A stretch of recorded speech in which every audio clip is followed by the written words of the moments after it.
Hello, Jason. It's Thursday, May 15th, and today we're going to do things a little backwards. Starting with the tri-language word of the day, which today is a little bit meta because it's the word word. In French, mot. In Italian, parola. And in German, Wort.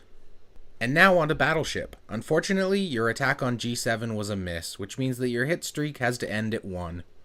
And I've decided to attack D7, hoping to start a new hit streak of my own.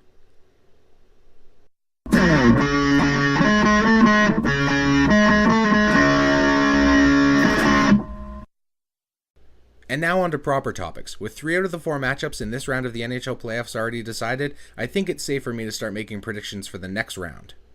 In fact, full of zeal for my correct predictions in this round, I think I'm ready to predict the end result.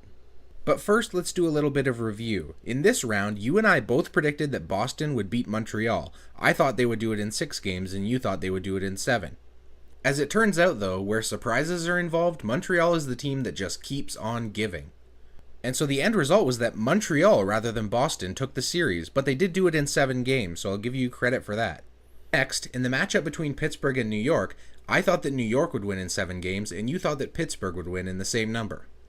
Which meant that, as I was watching that 7th game, I was really rooting for New York, and that, I'm guessing, paid off, because otherwise they wouldn't have won. I mean, one single person wanting to win a bracket against his friend over the internet is enough to make a team win, right? Or is that only when the single person is me? And so the end result was that New York ended up winning in 7 games. I got that one completely right, and you got the number of games right, so a little bit of credit there. Then there was the matchup that you and I completely agreed on, Chicago versus Minnesota, and we both thought that Chicago was going to win in 5 games. As it turns out, Chicago did win, but it wasn't in 5 games, so we both only get half credit for that one.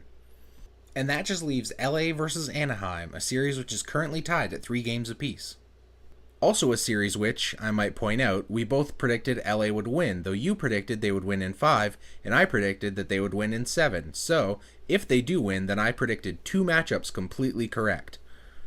And you thought that my newfound system based on statistics that I found to be important wasn't going to predict as well as your system, with a proven track record. And that leads us to the semifinal round of this year's NHL Playoffs. For the purposes of predictions, I'm going to assume that LA is going to win. But if they don't win, then just substitute them for Anaheim. I think it's going to be about the same.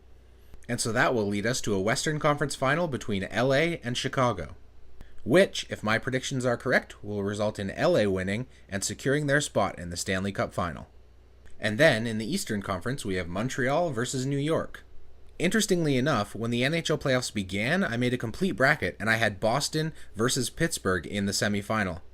Those being the 2 teams which were just eliminated by the teams that are actually in the semifinal. But in deciding this semifinal, I'm going to go for the team that was most surprising overall. If you remember back to the first round, I didn't think Montreal was even going to make it into the second round.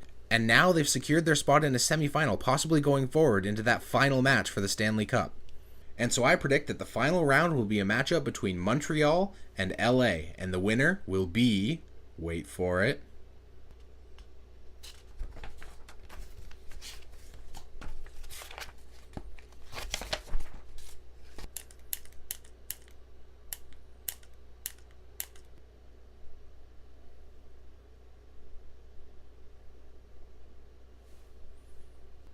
Montreal, because quite frankly, we're Canadian, we love hockey, and we need that cup back for a little while. So there you have it, my predictions for the final 2 rounds of the Stanley Cup playoffs, and my decision for who's going to win. And now, really quickly, I just wanted to update you on my phone situation. As I told you in a previous video, my Samsung Galaxy S2X died. Apparently it was a common problem where the power button gets stuck, and so the phone just keeps cycling between rebooting and shutting itself off, making it completely impossible for the phone to actually boot up completely, making the phone utterly useless. So I went into the store and I got a new iPhone, which at first made me feel like I was betraying everything I hold dear, but I've grown used to it, so we'll see how it works out. One thing I'm definitely interested in is seeing how it deals with video, because there's actually a mobile version of iMovie on the phone, which should make it really easy to capture, edit, and post videos directly from my phone.